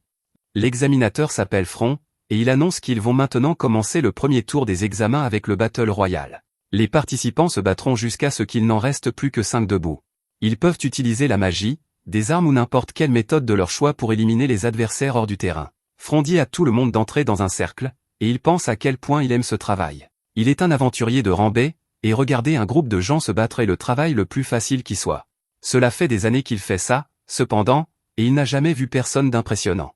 Il remarque que 2 participants ont été encerclés dès le départ, et nous voyons qu'il s'agit d'Eftel et d'Anastasia. Fron s'y attendait car c'est un mouvement courant dans le Battle Royale que d'éliminer d'abord les plus faibles. Fron est cependant stupéfait lorsqu'un participant est projeté à des kilomètres dans les airs. Des corps volent dans toutes les directions alors que 9 personnes sont instantanément disqualifiées, et Fron ne peut que se demander ce qui se passe. Il réalise qu'Eftel a renforcé ses jambes et a donné un coup de pied à un tas de gens. Il est désormais évident pour lui qu'Eftel peut utiliser un certain degré d'amélioration des capacités physiques. Cependant, il pense que cela ne sera quand même pas facile. Un autre aspect du Battle Royale est que tout le monde s'allie pour battre les plus forts. C'est exactement ce qui arrive à Eftel lorsqu'un groupe l'attaque tous en même temps. Anastasia utilise le sort de vent de niveau 3 et vient à sa défense. Fron est stupéfait car 16 personnes ont été éliminées en un clin d'œil. 16 autres prennent leur place, et le Battle Royale continue. Tout le monde se demande ce qui se passe car ce sort qu'Anastasia vient d'utiliser n'est pas un sort qu'un étudiant candidat devrait être capable de lancer. Anastasia panique et se demande si elle n'est pas allée trop loin. Eftel dit que ça va et, comme il le pensait, elle a vraiment du talent. Cependant, il se demande si elle ne peut pas lancer de sort sans incantation. Fron rit de bon cœur en déterminant que notre héros ne connaît même pas les bases de la magie. Anastasia dit à Eftel que tout le monde a besoin d'une incantation pour lancer un sort. Eftel dit que ce n'est pas vrai et lui dit que c'est une perte de temps. Les incantations rendent impossible le lancement de plusieurs sorts en même temps, et il fait une démonstration sans incantation. Fron perd la raison car Eftel vient d'utiliser 4 sorts de niveau 4 simultanés. Les autres participants sont tout aussi choqués, mais il est trop tard pour eux. Eftel active les sorts, et cela envoie tout le monde voler hors du cercle. Anastasia et Fron sont tous deux stupéfaits car Eftel vient d'éliminer tout le monde. Plus de 580 participants ont été disqualifiés par Eftel, alors Fron ne peut que dire à nos héros qu'ils ont réussi le premier test. Le test suivant est un examen écrit, et nous voyons que nos héros travaillent dur. Eftel pense à la façon dont il a maîtrisé l'étude de la magie dans sa vie antérieure, donc les questions sont faciles. Cependant, il ne peut s'empêcher de remarquer qu'il y en a énormément. Quand c'est fini, Anastasia demande comment Eftel s'en est sorti. Il admet qu'il y avait énormément de problèmes, mais qu'il a réussi à tous les terminer avant la fin du temps imparti. Anastasia est choquée d'apprendre qu'il a répondu à chaque question, mais Eftel pensait qu'il fallait toutes les répondre pour réussir. Anastasia révèle qu'ils étaient seulement censés répondre aux questions relatives à leur meilleur domaine. Eftel n'en avait aucune idée, alors tous les professeurs sont stupéfaits lorsque son score s'avère être de 958. Les professeurs tiennent une réunion car ils n'ont même jamais entendu parler d'un score approchant celui-ci. Cela ne s'est jamais produit dans toute l'histoire de l'académie, et le directeur se demande même qui est ce gamin. Un professeur explique qu'Eftel est le candidat numéro 588. Chose étrange, il porte le même nom que le célèbre empereur de la foudre. Le directeur dit qu'Eftel a des parents plutôt audacieux pour lui donner le même nom que l'un des 4 empereurs légendaires. C'est pratiquement un blasphème, mais ils ne peuvent nier qu'ils ont désormais un étudiant incroyable parmi eux. Le directeur est convaincu qu'Eftel doit tricher, mais Fron arrive pour les informer de ce qui s'est passé pendant le premier test. Les professeurs sont encore plus stupéfaits d'apprendre qu'Eftel a utilisé des activations parallèles sur un sort de niveau 4. Ils font remarquer que la plupart des gens ne peuvent même pas utiliser un seul sort de niveau 4 avant les études supérieures. Quant à l'utilisation de l'activation parallèle, il n'y a même pas un seul membre de leur corps enseignant qui pourrait le faire. Fron fait remarquer que, compte tenu des compétences d'Eftel, son score au deuxième examen a probablement été obtenu honnêtement. Le directeur commence à trembler en se demandant si Eftel est véritablement le second avènement de l'empereur de la foudre. Ensuite, tous les étudiants se rassemblent pour voir s'ils ont réussi et où ils ont été placés. Anastasia célèbre car elle a été admise dans la classe spéciale, et elle serre Eftel dans ses bras. Elle est gênée lorsqu'elle remarque que tout le monde les regarde, et notre héros la félicite simplement. Il fait remarquer qu'elle pourra désormais mener la vie d'une étudiante ordinaire. Anastasia le remercie, donc il est temps pour Eftel de trouver son propre numéro sur le tableau. Il cherche le 558, mais il est choqué de voir qu'il manque. Son numéro n'est pas sur la liste, mais Anastasia dit que cela n'a aucun sens. Eftel est le plus talentueux qu'elle ait jamais vu, donc il est impossible qu'il ait échoué au test. Eftel pense la même chose car il est sûr que le test s'est bien passé. Il commence même à se demander s'ils ont fait passer un test d'aptitude magique à un moment donné et s'il a échoué à cause de cela. Anastasia refuse d'accepter cela, alors elle va se plaindre. Eftel essaie de l'arrêter, mais elle ne l'écoute pas. Au lieu de cela, elle est arrêtée par autre chose. Il y a une plaque toute seule, et elle indique « étudiant d'élite spéciale ». Il n'y a qu'un seul numéro dessus, et c'est celui d'Eftel. Ils l'ont distingué spécifiquement, et Eftel n'en revient pas non plus. Il est content d'avoir réussi, mais il ne peut que se demander ce que signifie être un représentant étudiant d'élite spéciale. Plus tard, Anastasia parvient à découvrir ce que cela signifie.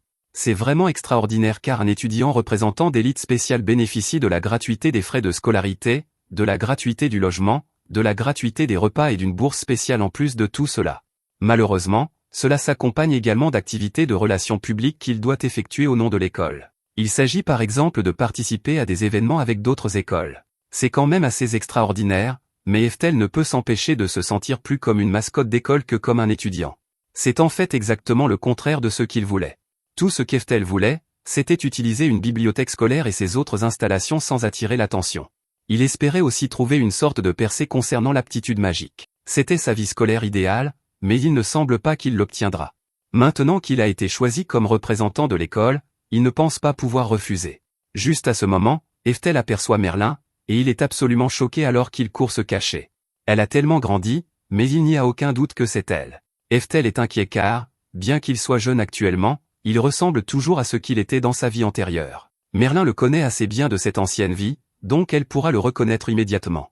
Eftel sait qu'il ne peut pas la rencontrer ici car les choses vont vraiment mal tourner si les gens découvrent qu'il est Eftel réincarné.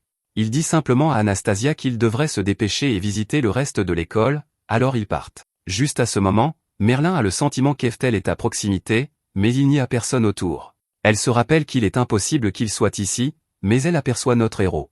Elle essaie de l'arrêter, mais Eftel l'ignore. Merlin ne peut que se demander qui est ce garçon, et elle finit par le confronter. Merlin a quelques questions pour lui, et Eftel se demande ce qu'il devrait faire. Merlin va droit au but et demande à Eftel s'il est apparenté à l'empereur de la foudre. Eftel s'attendait à ce qu'elle dise quelque chose, mais il ne veut pas que les choses dégénèrent. Si c'est le cas, l'école pourrait refuser de l'admettre, alors il ne dit rien à Merlin. Il fait semblant de ne pas savoir de quoi elle parle et part manger avec Anastasia. Au déjeuner, Anastasia révèle qu'elle n'a même pas reconnu Merlin, qui est sa parente. Elle est gênée d'avouer qu'elle ne l'a jamais rencontré auparavant. Cependant, elle sait que Merlin est une fille du roi démon. Ses proches lui ont dit que le chef de leur clan il y a 10 générations était un roi démon. 10 générations, c'est très long, donc Eftel réalise qu'Anastasia est à peine apparentée à Merlin. Cela explique pourquoi elle ne se ressemble pas beaucoup. Pourtant, Eftel ne comprend pas pourquoi Merlin est ici. Elle est censée diriger l'académie de magie d'Altena, et c'est assez loin.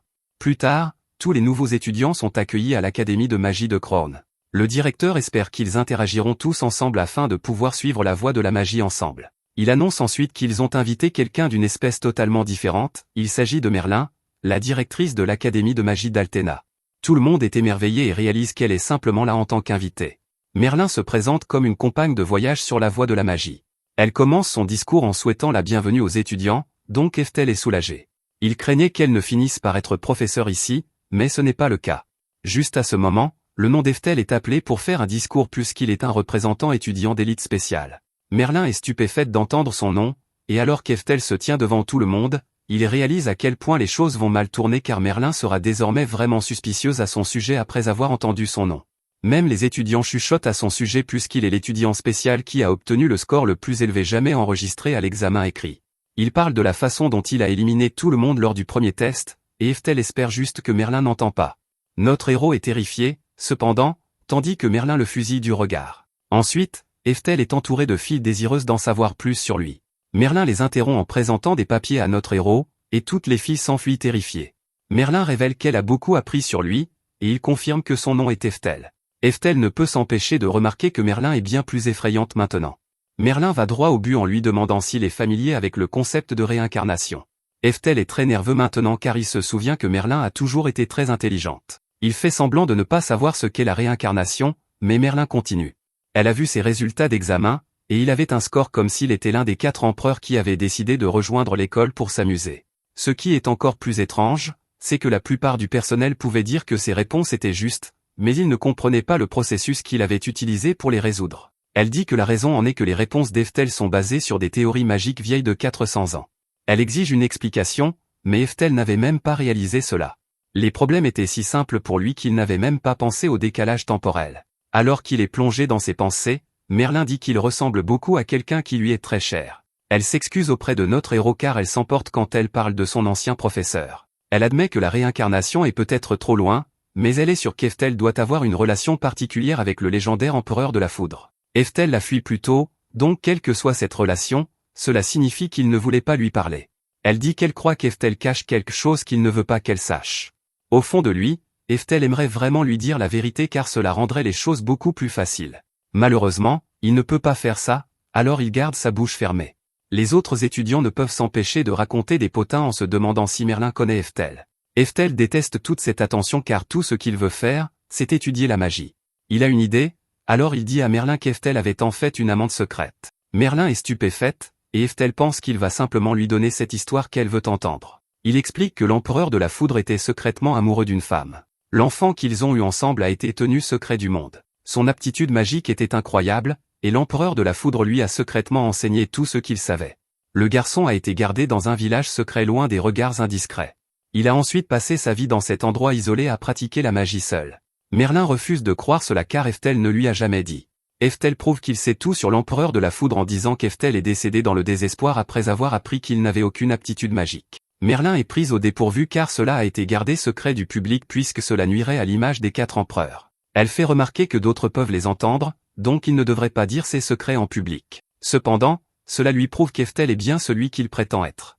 Eftel déclare qu'il est en fait Eftel le 13e. Au fond de lui, il s'excuse auprès d'elle car il n'a pas d'autre choix que de mentir. Merlin accepte finalement son histoire, mais elle se sent mal de ne pas avoir été mise au courant d'une chose aussi importante. Cependant, elle est ravie de voir lequel d'entre eux est le véritable héritier. Elle fait remarquer que le clan d'Eftel n'est pas le seul à suivre la voie tracée par Eftel. Ils ne sont pas les seuls à s'efforcer de devenir les plus forts, et ils ne sont pas les seuls à avoir continué à pratiquer leur magie. Eftel réalise qu'elle a raison car elle s'est entraînée pendant 400 années entières. Elle évoque ensuite le fait que le représentant spécial participera au combat d'entraînement de cet après-midi. Elle se demande si, lors de l'un de ces combats, Eftel aimerait comparer sa magie à la sienne. Eftel est stupéfait car, s'il le fait, il se démarquera à coup sûr. Il sait qu'il peut simplement refuser, mais il est animé par un sentiment bien plus fort. Il est impatient de se tester lui-même et Merlin en même temps, alors notre héros accepte son défi. Il a hâte de voir ce que Merlin a fait durant ces 400 dernières années. Alors que le combat simulé d'Eftel contre Merlin approche, toute l'académie en parle. Eftel est un représentant spécial, mais ils savent qu'il ne peut toujours pas battre Merlin. Nous avons appris que cet événement a été créé pour que les étudiants puissent combattre les professeurs afin de rendre claire la différence de pouvoir entre eux. Eftel dit qu'il a accepté l'offre de Merlin parce qu'il voulait désespérément voir ce que ses étudiants avaient fait au cours des 400 dernières années. Le combat simulé est sur le point de commencer, et toute la foule a hâte de voir quel genre de magie Merlin va utiliser. Eftel dit qu'il aimerait commencer par un test de leurs compétences, alors Merlin lui dit de lui montrer ce qu'il a. Notre héros commence par une attaque de feu, et Merlin est immédiatement stupéfaite. Eftel vient d'utiliser une explosion de flammes de niveau 6 sans incantation, et cela fait d'énormes dégâts. Toute la foule regarde avec étonnement, et Merlin réalise qu'elle le sous-estimait. Elle souffle les flammes, et c'est maintenant au tour d'Eftel d'être impressionné. Merlin a bloqué son attaque instantanément avec un sort de mur parfait de niveau 7. Merlin complimente notre héros pour avoir utilisé un sort de niveau 6 à un si jeune âge. Elle détermine qu'elle pourrait bien devoir croire l'histoire d'Eftel après tout. Cela ferait d'Eftel le 13e de son clan, mais Merlin lui rappelle qu'elle était l'étudiante préférée de l'Eftel originale. Elle utilise une explosion de flammes de niveau 6, alors Eftel la bloque avec le sort qu'elle vient d'utiliser. C'est le mur parfait de niveau 7, et Merlin se demande ce qu'il pense de son attaque. Eftel est très fier alors qu'il pense à comment il n'a pas vu un sort de niveau 6 d'une telle compétence depuis sa réincarnation. Merlin n'aime pas la façon dont il sourit pendant le combat, alors elle s'envole dans les airs. Eftel est pris au dépourvu car elle prépare déjà sa prochaine attaque. C'est une autre explosion de flammes, et elle enveloppe notre héros de flammes. La foule est stupéfaite, et Merlin dit que normalement, il faut du temps pour reconstruire un sort puissant. Cependant, si vous apprenez vraiment les voies de son maître, l'empereur de la foudre, vous pouvez utiliser de la magie de haut niveau plusieurs fois sans incantation. Juste à ce moment-là, Merlin est stupéfaite lorsqu'Eftel dit qu'il sait déjà. Il révèle qu'il a aussi un sort prêt, et il utilise son givre maléfique de niveau 7. Merlin reste sans voix parce qu'Eftel a préparé un sort de glace sachant qu'elle utiliserait un sort de feu. Eftel enchaîne avec son titan givrant de niveau 7. Il pense à comment les capacités d'incantation et de lancement en chaîne sans incantation que Merlin utilise sont des choses qu'il a créées pour pouvoir être à la hauteur des autres empereurs. Après qu'il lance l'attaque, Merlin n'arrive pas à croire qu'il l'ait créé si rapidement après avoir utilisé givre maléfique. Eftel est impatient de voir combien de temps elle pourra tenir le coup, et elle parvient tout juste à bloquer l'attaque. Eftel la crédite pour sa rapidité, mais il dit qu'il est temps d'aller plus vite. Il déchaîne une volée d'attaques de glace, et Merlin le traite de morveux pour enchaîner des sorts de niveau 7. Elle se défend bien, alors Eftel tente une attaque plus grosse. Merlin réalise que la magie de ce sort est plus raffinée que les autres, alors elle se demande si Eftel la teste. Elle refuse d'être sous-estimée, alors elle essaie de bloquer cela aussi. Ce n'est pas facile, et elle pense à comment son sort de niveau 7 est tout aussi puissant. L'attaque commence à briser son bouclier, et elle n'arrive pas à croire que cela la repousse. Eftel fait remarquer que son incantation était imparfaite. Il explique que si la pureté magique est la même, alors elle ne pourra pas bloquer son attaque de glace. Elle lui dit de se taire, mais ensuite elle réalise quelque chose. La façon dont il souligne ses défauts, même en plein combat, n'est pas une insulte. C'est plutôt comme s'il essayait de corriger ses erreurs, exactement de la même manière qu'Eftel le faisait. Merlin refuse d'abandonner, alors elle utilise le multi-lancement pour créer 2 murs parfaits de niveau 7 en même temps. Eftel est impressionné car lancer 2 sorts de niveau 7 en multi-lancement n'est pas une tâche facile. Le multi-lancement signifie concentrer son esprit sur la construction de mana, mais Eftel a un avertissement. Il dit que son ancêtre aurait dû lui apprendre à ne pas quitter des yeux son ennemi quand elle le fait. Il va attaquer, mais Merlin dit qu'il le lui a appris. Elle utilise un sort de téléportation de niveau 8 et contrecarre l'attaque de notre héros. Eftel est complètement englouti par les flammes, et toute la foule devient silencieuse. Ils craignent que la vie d'Eftel vienne de se terminer, mais Merlin sait mieux. Elle réalise que même avec l'incroyable sort qu'elle vient d'utiliser, elle ne peut pas battre Eftel. Il se tient derrière elle, et il explique qu'il a prédit son mouvement.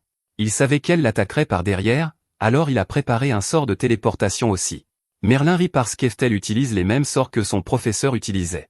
Perdre contre quelqu'un avec ces mêmes techniques et le même nom est trop drôle pour elle. Eftel ressemble tellement à son ancien professeur que cela la rend nostalgique, et elle ne peut s'empêcher de sourire. Merlin voit le combat se terminer bientôt, alors elle propose une proposition. Elle utilisera son sort secret le plus puissant pour mettre fin à ce combat, mais si Eftel peut le supporter, alors elle admettra sa défaite. Eftel est d'abord stupéfait, mais il est content de voir qu'elle n'abandonne pas. Il accepte les conditions, alors Merlin utilise son marteau de Thor de niveau 8. Eftel est surpris car le marteau de Thor n'est pas si impressionnant. Merlin peut dire qu'il sous-estime le sort, alors elle commence l'attaque. Eftel admet que la magie est raffinée, mais ce n'est toujours qu'un marteau de Thor normal. Il n'arrive pas à comprendre ce qu'il a de si spécial, mais ensuite il réalise qu'elle utilise le multi-lancement sur chaque main. Il parvient tout juste à esquiver une autre frappe, et il détermine que le multi-lancement est son sort secret. Eftel est sûr qu'il peut aussi se défendre contre cela, mais il est stupéfait lorsqu'elle utilise le multi-lancement sur sa jambe aussi.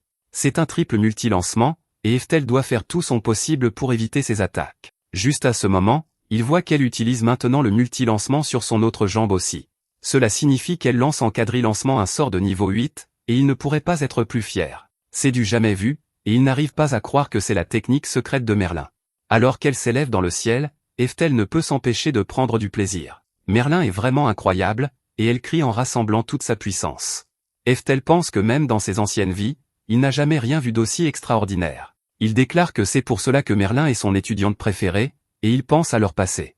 Il est désormais très évident pour lui que Merlin a travaillé dur pendant ces 400 dernières années. Il détermine qu'il devra affronter ces 400 ans de toute sa force. Il devra utiliser son sort Eftel de niveau 10 en tant qu'empereur de la foudre. Merlin libère toute la puissance de son attaque, et Eftel pense à quel point c'est merveilleux de voir son élève grandir. Il contrecarre son attaque en utilisant son sort Eftel de niveau 10 en même temps. La lumière de sa puissance est aveuglante et elle recouvre tout le stade. Merlin est incrédule parce que cet incroyable éclair de foudre est assez puissant pour absorber son marteau de Thor. Elle a du mal à comprendre ce qui se passe car la seule explication à cela devrait être impossible. Cependant, en regardant Eftel, elle commence à croire que cela pourrait être vrai. La seule personne qui pourrait faire quelque chose comme ça est son professeur. Alors que l'attaque continue de s'intensifier, Eftel surprend tout le monde en annulant son sort. Tout le monde reste bouche bée, n'arrivant pas à croire ce qu'ils viennent de voir. C'était l'attaque la plus incroyable qu'ils aient jamais vue, et aucun mot ne pourrait même la décrire. Merlin atterrit au sol et essaie de comprendre ce qui se passe. Eftel vient d'annuler son sort et a renvoyé la foudre dans l'atmosphère. Elle réalise qu'il n'y a aucune chance qu'il soit juste un enfant secret de l'empereur de la foudre. Son incroyable compétence et sa capacité à prédire ce que son ennemi va faire ne peuvent signifier qu'une chose.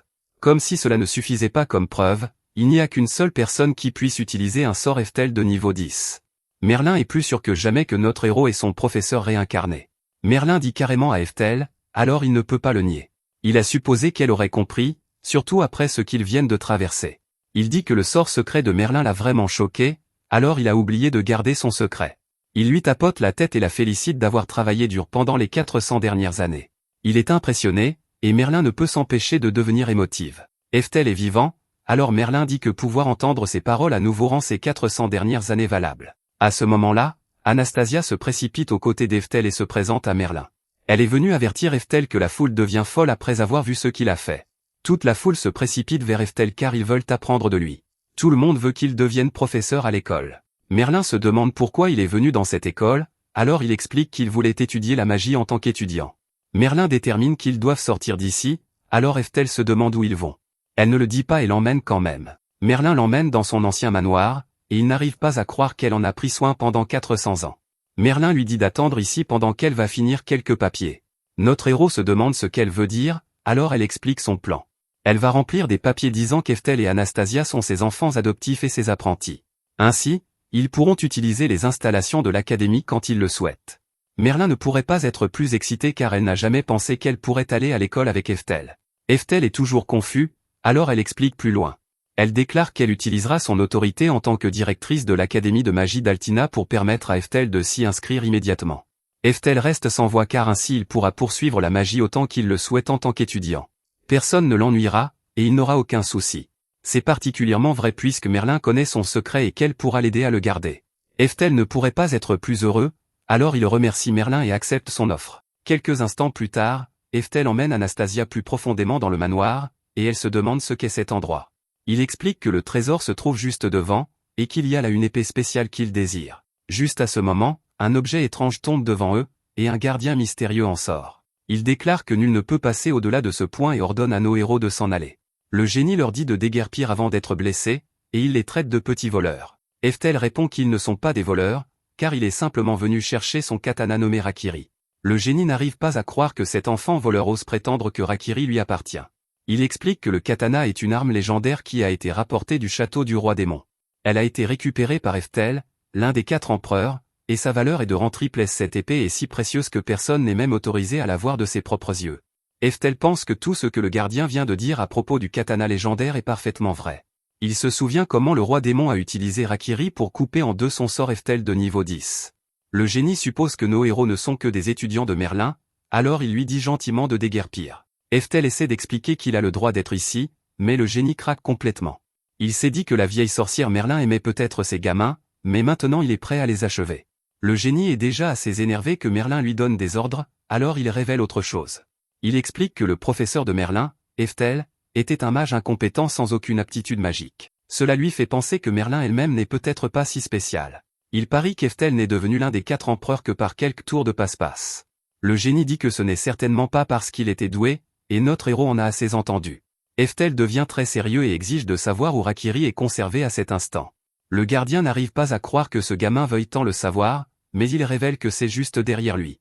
Cependant, il a oublié de mentionner que ce trésor est couvert de puissante magie de protection sur chaque centimètre. Il dit qu'un voleur ou un mage ordinaire ne pourrait même pas toucher le katana, alors le génie avertit Eftel de ne pas essayer.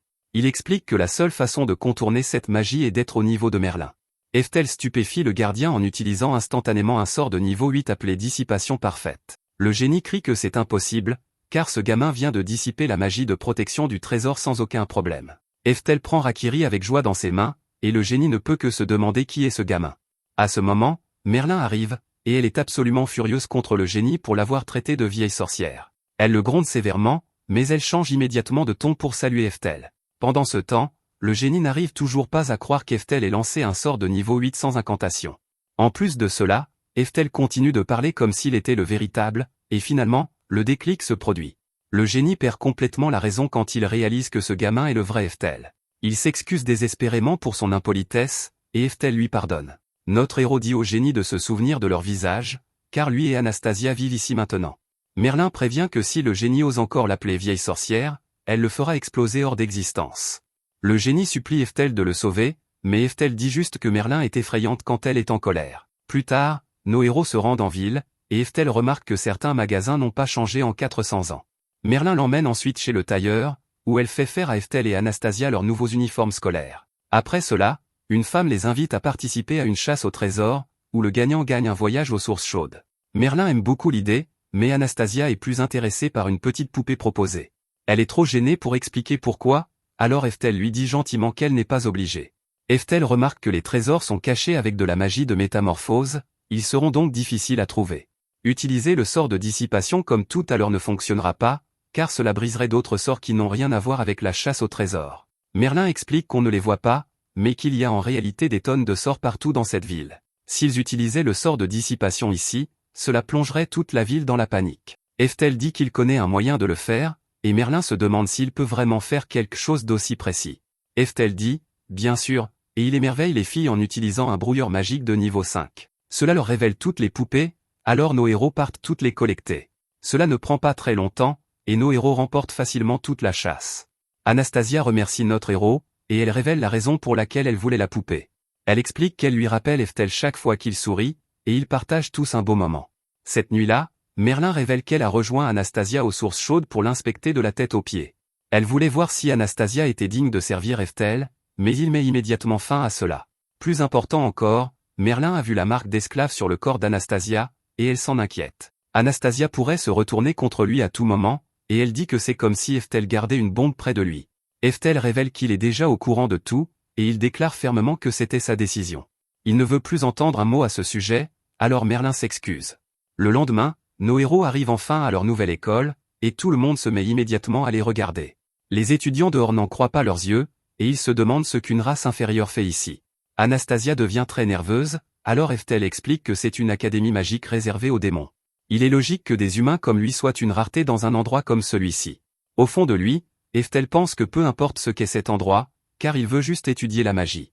Cela lui suffit amplement, tant qu'il peut mener une vie scolaire paisible. Dans la salle de classe, les choses empirent encore, car tous les étudiants perdent la raison. Une fille nommée Maria n'arrive pas à croire que le nouvel étudiant arrivant aujourd'hui soit en réalité un humain. Un gars nommé Abel dit grossièrement qu'il peut sentir l'odeur humaine sur Eftel. Maria exige de savoir comment Eftel a pu être admis dans cette école en premier lieu. Abel suppose qu'Eftel est un humain important qui a payé le comité scolaire pour contourner les règles. Tous les étudiants sont d'accord avec cette supposition, et Eftel pense qu'Abel n'a pas complètement tort. Abel lui dit de ne pas sous-estimer cette école, car elle est réservée aux étudiants les plus élitistes. Elle n'est que pour les races supérieures comme les démons et les elfes, donc il refuse d'étudier à côté d'un humain. Ensuite, Maria s'excuse, car Abel était plutôt vulgaire, mais elle confirme que les humains ne sont pas appréciés ici. Maria dit qu'elle ne discrimine pas les autres races, mais qu'elle discrimine en fonction du talent d'une personne. Sa fierté ne lui permet pas d'être dans la même classe qu'un raté qui peut à peine utiliser la magie. Elle recommande à Eftel de faire de son mieux pour rester hors de leur vue en tout temps. Eftel ne s'énerve même pas, car il pense que les démons ont vraiment plus de potentiel magique que les humains. Il détermine que c'est un fait qui n'a pas du tout changé au cours des 400 dernières années. À ce moment, tout le monde est stupéfait quand Merlin entre dans la pièce et annonce qu'elle enseignera directement cette classe. Les étudiants n'arrivent pas à croire leur chance, car l'héroïne démon légendaire elle-même va leur enseigner. Abel se lève et suppose que Merlin est venu parce qu'elle a entendu les rumeurs sur son talent incroyable. Il est sûr qu'elle veut l'instruire personnellement, mais Merlin le détruit complètement. Elle n'a aucune idée de qui il est, alors Abel, dévasté, explique qu'il a les meilleures notes. Merlin s'excuse auprès du jeune Abel, car elle n'est pas venue pour lui. Elle choque toute la classe en révélant qu'elle est en fait ici parce qu'Eftel a rejoint leur école. Eftel est horrifié, car il ne veut pas ce genre d'attention. Abel refuse d'accepter cela, alors il détermine qu'Eftel doit être l'enfant de quelqu'un d'important. Merlin le corrige en disant que seuls les mages de 3e catégorie pensent avec des stéréotypes pareils. Elle dit à la classe d'observer attentivement Eftel, car le rencontrer est une chance parfaite de détruire leurs préjugés sur les humains. Eftel ne comprend pas ce que Merlin fait, alors qu'elle lui dit d'être indulgent avec eux tous. Toute la classe regarde notre héros, et il ne peut que dire adieu à sa vie scolaire paisible. Plus tard, Abel confronte notre héros, et il exige de savoir qui est vraiment Eftel. La rumeur dit que Merlin enseigne personnellement aux plus beaux jeunes étudiants pendant ses cours bénévoles. Abel traite Eftel de petit jouet de la vieille sorcière, et notre héros pense que tout est de la faute de Merlin. Eftel lui dit juste de ne pas appeler la directrice comme ça, et il espère éviter ce gars à l'avenir. Un peu plus tard, Merlin annonce qu'ils décideront qui participera à la prochaine bataille interclasse. La classe a rempli tous les postes sauf celui des épéistes magiques, alors Merlin demande des volontaires. Eftel se cache désespérément, car il ne veut pas participer à cet événement. Il sait que chaque fois qu'un combat est impliqué, son autre lui-même devient beaucoup trop excité. Merlin dit aux étudiants timides qu'il n'y a pas besoin de se retenir, car ils peuvent se porter volontaires, ou quelqu'un peut le faire pour eux. Eftel supplie désespérément d'être ignoré, mais heureusement Abel se lève et se porte volontaire pour la place. Tout le monde est d'accord qu'Abel est le choix évident, car c'est le meilleur épéiste de l'école. Eftel célèbre tranquillement, mais Merlin dit que ce n'est pas tout à fait ce qu'elle avait en tête. Elle demande s'il y a d'autres candidats, et Eftel est choquée quand Anastasia lève la main. Il n'arrive pas à croire qu'elle soit sérieuse, et elle peine nerveusement à trouver ses mots. Anastasia choque alors encore plus notre héros, car elle annonce qu'elle porte volontaire Eftel pour le combat. Toute la classe est stupéfaite, et ils disent que ces nouveaux sont bien trop confiants. Pour une raison étrange, Abel est en fait ravi. Cependant, Eftel est horrifié, car il réalise que sa vie scolaire paisible est vraiment terminée. Merci d'avoir regardé mon résumé.